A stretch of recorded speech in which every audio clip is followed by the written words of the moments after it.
Hello everyone, I'm Cole from the Kingdom, and a while back I talked about how I would replace Kai Leng in Mass Effect 3. I described a character I called Chimera because he was a master of combat, tech, and biotics. Today I thought I'd go a bit more into his backstory. Let's call him Joe. He feels like a Joe to me. Joe Hudson. That last name can be changed. So, Joe Hudson, he's not a victim of trauma or anything like that, but he is a victim of circumstance, like a lot of villains. He was born on Terra Nova, the first human colony beyond the Charon mass relay. He was born the same year as Commander Shepard, 2154. He was just a kid during the First Contact War. He doesn't even really remember what it was like while it was going on, but he certainly remembers how people felt when it was over. As a result, he worried about aliens. Not in a sense like he hated all of them. He was just afraid of more humans dying and their loved ones grieving. Like the rest of humanity, he began to slowly learn about galactic politics. Joe was not a fan of how they ran things. He didn't like how the council races got to rule over everyone else. He felt like if there was going to be a council, every species should have a seat. He really didn't like the deliberate exclusion of some races from the Citadel entirely. The Krogan and Quarians were kicked out, but still expected to submit to council laws, with the Krogan being demilitarized and the Quarians still expected to uphold things like the Treaty of Erickson. And the council opted not to attack the Geth after the Morning War, despite them also preaching that AIs can't be allowed to exist.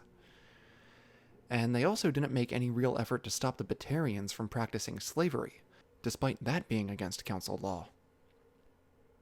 They also allowed the Terminus systems to remain lawless, no matter how many people die and suffer and are enslaved as a result. He didn't like the out-of-sight, out-of-mind approach, because he felt like they weren't dealing with the problems. And so early on in life, he knew he wanted to be a soldier to help defend humanity. Then biotics came. He saw biotics as basically superpowers, another weapon with which he could defend humanity. He was sent to an Alliance training program, which is what he wanted anyway, and he got L3 implants. But he still wanted to be a soldier on the front lines, and so ended up specializing as a vanguard. He was in this training when he heard about the attack on Mindoir. At first, he was sad and angry at the Batarians, and he was inspired to train harder and become stronger. But shortly after, he learned not only was the Council not going to go after the Batarians after they attacked an Alliance colony and took men, women, and children as slaves, but the Alliance wasn't going to go after them either. And at this, he was pissed off, letting loose a wild display of biotics that landed him in the hospital. It was an accident, but it caught Cerberus' attention. But he finished his training and finally became an Alliance soldier. He was mainly dealing with pirates in the Traverse, since he always favored going into combat. He was satisfied, but then came the Skillian Blitz, when Elysium was attacked. He wasn't there, but he was mad. But finally the Alliance did take retaliatory action by ramping up their pirate suppression measures, and notably destroying a base on Torfan, and Joe was on that mission. But yet again, the Council did nothing. And finally, the Geth attacked Eden Prime. The Alliance was finally fighting against an incursion, and Joe was very happy to take part in that. By this time, he had even become a gunnery chief. He had a blast because he felt like he was finally doing something important. But the Geth were swarming the Council's allies, pushing closer to Citadel space, but that still wasn't enough for them to do more than send a Spectre. Granted, they appointed a human Spectre, which should have been great, but Joe knew what it was. Joe had a low opinion of the Council his whole life, but each major event further cemented the idea that they were liars and hypocrites. They preach equality and fairness to the galaxy, but don't make any effort to protect their allies. They systematically oppress races by denying them council seats or even embassies in some cases. The Asari act so superior, pushing forward this facade of ethereal wisdom to further their power, claiming to be mediators when they're truly just avoiding getting their hands dirty, and only really looking out for themselves. The Solarians keep spies everywhere and push down the Krogan as if they're inherently inferior. The Turians claim to defend Council space, but won't lift a finger when threats are right on their doorstep. or when one of their own specters had gone rogue. Joe saw the appointment of a human specter as another token gesture to maintain the illusion of equality. During the Geth incursions was the attack on Terra Nova. Thwarted or not, the Alliance nor the Council made any retaliatory effort against the Batarians, and that was the last straw. After the Battle of the Citadel, he left the Alliance. He wanted to defend humanity, but he couldn't do it with the Alliance. And to be clear about Joe's philosophy, he didn't hold any anger against the Council races themselves, just the Council and their species' governments. So it's not like he wanted to punch or avoid every alien he saw, no. He was just mad at the Citadel government for their hypocrisy and inadequacy. So having left the Alliance, Cerberus finally picked him up and convinced him to join them. He did, under the belief that Cerberus wanted to defend humanity where the Alliance couldn't. He didn't want human supremacy.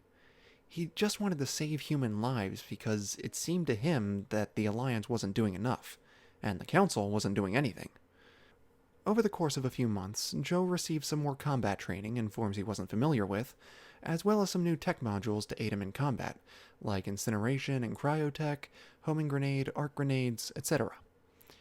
Then he was sent on missions that got progressively more dangerous to test both their new operative and their new equipment they were developing, including the Inferno armor. His first set of missions was fighting Geth in the Traverse and bringing back any and all technology. A lot of this would go to Cerberus's weapon R&D teams, and some got sent to Project Overlord and things like that. Then, after getting enough Geth technology, he started getting sent into the Terminus systems to raid pirate and military bases for weapons, technology, vehicles, credits, and whatever else he could find. Now, Joe was a full-on commando. Anything Cerberus didn't use for R&D got sold, usually to human colonies in the Terminus systems, as Cerberus wanted to arm them, and certainly not their enemies. Joe was doing an excellent job, but the Illusive Man realized Joe, while a tremendous fighter, was more suited to some missions than others. He was fantastic at things like raids, strike ops, and ambushes, but he was too aggressive to be used for stealth or covert operations.